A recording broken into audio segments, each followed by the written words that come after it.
नमस्कार, स्वागत है आपका आज के ताजा और बड़ी समाचारों में। तो आइए जानते हैं खबरों को एक एक करके।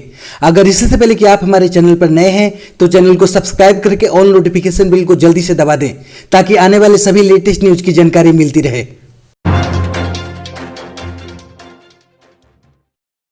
इमरजेंसी हेल्थ रिस्पांस के लिए मोदी कैबिनेट ने मंजूर किया 23,100 करोड़ रुपए का पैकेज। मंडियों को भी मजबूत करेगी सरकार। जी हां, आपको बता दें कि मोदी सरकार के कैबिनेट विस्तार के बाद पहली बार कैबिनेट ब्रीफिंग गुरुवार शाम को हुई।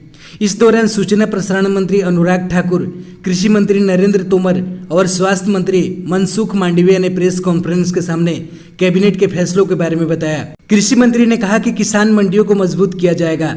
इसके लिए 1 लाख करोड़ मंडी के जरिए किसानों तक पहुंचेगा। वहीं स्वास्थ्य मंत्री मनसुख मांडविया ने तीसरी वेव के लिए 23,100 करोड़ रुपए के पैकेज की घोषणा की।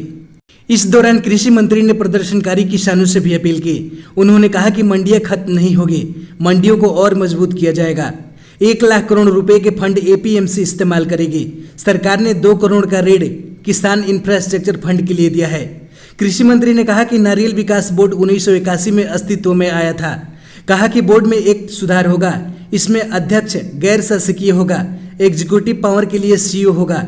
केंद्र सरकार द्वारा नामित 6 होंगे। आंध्र प्रदेश और गुजरात भी इसके मेंबर होंगे।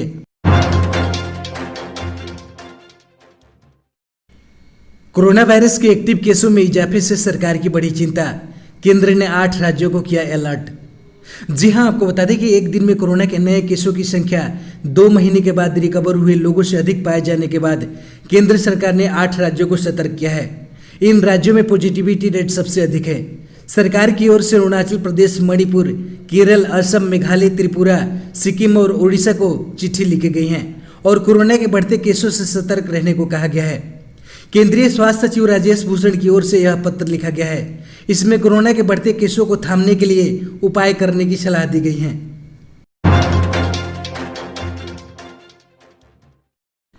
मोदी कैबिनेट में अश्विनी वैष्णव को बनाया गया देश का नया रेल मंत्री। जी हां, आपको बता दें कि नए मंत्रियों को शपथ लेने के बाद अब उनके बीच विभागों का बंटवारा किया जा चुका है। देश के सबसे बड़े अहम मंत्रालयों में से एक रेल मंत्रालय की जिम्मेदारी एक पूर्व आईएएस अधिकारी को दी गई है। अश्विनी वैष्णव को रेल के अलावा आईटी और संचार मंत्रालय का भी कार्यभार सौंप दिया गया है। पूर्व नौकरशाह अश्विनी वैष्णव ने बुधवार को मंत्री पद की शपथ ली थी। अश्विनी वैष्णव को देश का नया रेल मंत्री बनाया गया है। इसके अलावा वह आईटी मंत्री भी होंगे। रेल मंत्री का जिम्मा अभी पीयूष गोयल के पास था, जिन्हें अब कपड़ा मंत्रालय दिया गया है। कपड़ा मंत्रालय संभाल रही स्मृति ईरानी को अब महिला एवं बाल विकास मंत्री बनाया गया है। शिक्षा मंत्रालय का जिम्मा धर्मेंद्र प्रधान को दिया गया है, तो वहीं अब हरदीप सिंह पुरी पेट्रोलियम मंत्री बनाए गए हैं।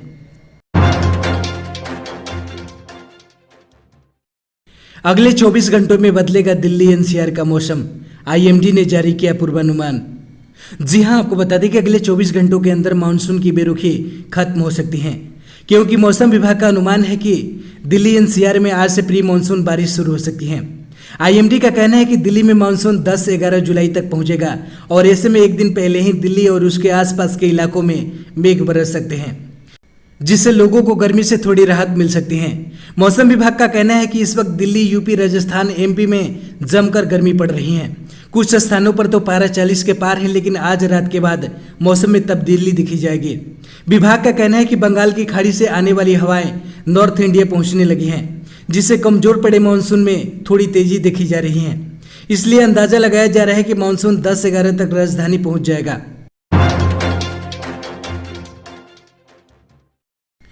प्रधानमंत्री मोदी का नए मंत्रियों को सख्त निर्देश। 15 अगस्त तक दिल्ली में रहकर करना होगा काम। जी हां, आपको बता दें कि प्रधानमंत्री मोदी ने कहा है कि कोरोना काल की वजह से कोई भी मंत्री अपने इलाके में या कहीं भी जश्न नहीं मनाएगा। नेता के तौर पर सभी को अपनी जिम्मेदारी को समझते हुए जश्न से दूर रहना है। साथ ही प्रधानमंत्री की तरफ से नवनियुक्त मंत्रियों को भी आदेश दिया गया है कि कोई भी नया मंत्री 15 अगस्त तक दिल्ली नहीं छोड़ेंगे और यहाँ रहकर अपने मंत्रालय का कामकाज को समझेंगे। मंत्रालय के कामकाज में तेजी और परफॉर्मेंस के लिए क्या किया जा सकता है, इस पर काम करेंगे। मंत्रालय में भ्रष्टाचार को लेकर 0 टॉलरेंस की नीति है और इस पर मंत्रियों को विशेष ध्यान देने का निर्देश दिया गया है। मंत्रालय से कामकाज संभालने के बाद मंत्रियों की मुलाकात भाजपा कार्यालय में राष्ट्रीय अध्यक्ष जेपी नड्डा से हुई। वहां भी जनसेवा पर विशेष ध्यान देने का निर्देश दिया गया है।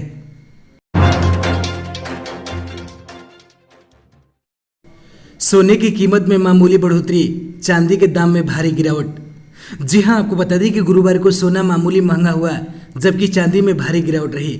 HDFC सिक्योरिटीज के अनुसार मजबूत वैश्विक रुख और रुपए की गिरावट के बीच राष्ट्रीय राजधानी में गुरुवार को सोना 9 रुपये की मामूली तेजी के साथ 46,981 रुपये प्रति 10 ग्राम हो गया।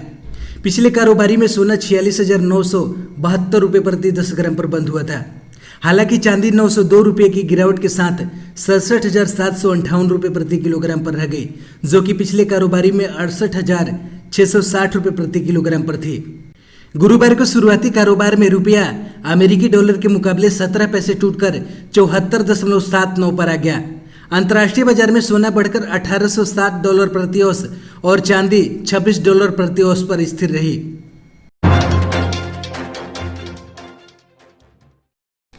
अब केंद्र सरकार लेती है एक्शन तो हम नहीं देंगे संरक्षण। नए नियमों पर हाईकोर्ट की ट्विटर को 2 टूक। जी हां, आपको बता दें कि यदि ट्विटर की ओर से भारत के नए IT नियमों को लागू नहीं किया जाता है तो फिर उसे भारत में किसी तरह का कानूनी संरक्षण नहीं दिया जा सकता।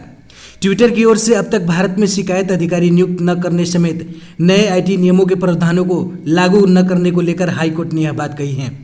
इसके साथ ही कोर्ट ने ट्विटर की ओर से नियुक्त किए गए सभी अंतरिम अधिकारियों से एफिडेविट मांगा है कि वे खुद को सौंपे गए टास्क की जिम्मेदारी लेते हैं। इससे पहले केस की सुनवाई के दौरान ट्विटर ने कहा कि उसे भारत में शिकायत अधिकारी नियुक्त करने के लिए 8 सप्ताह का वक्त चाहिए। इससे पहले हाईकोर्ट ने मंगलवार को ट्विटर को 2 दिनों का वक्त दिया था। दिल्ली हाईकोर्ट में ट्विटर ने कहा कि उसने भारत में अंतरिम अनुपालन अधिकारी की नियुक्ति कर दी है, जो कि भारत का ही निवासी है। इसके साथ ही सोशल मीडिया कंपनी ने कहा कि अंतरिम शिकायत अधिकारी की नियुक्ति 11 जुलाई को की जाएगी और 2 सप्ताह में अंतरिम नोडल संपर्क अधिकारी भी नियुक्त हो जाएगी। इसके साथ ही सोशल मीडिया कंपनी ने अदालत में कहा कि उसकी ओर से 11 जुलाई को पहली अनुपालन रिपोर्ट जारी की जाएगी। इससे पहले कोर्ट ने ट्विटर को कहा था कि वह भारत में अंतरिम अधिकारी की नियुक्ति के लिए मनमाना समय नहीं ले सकता है। हमारे चैनल पर बने रहने के लिए बहुत बहुत धन्यवाद। दी गई जानकारी से अगर आप संतुष्ट है अथवा नहीं, अपनी राय कमेंट बॉक्स में जरूर दें। जय हिंद।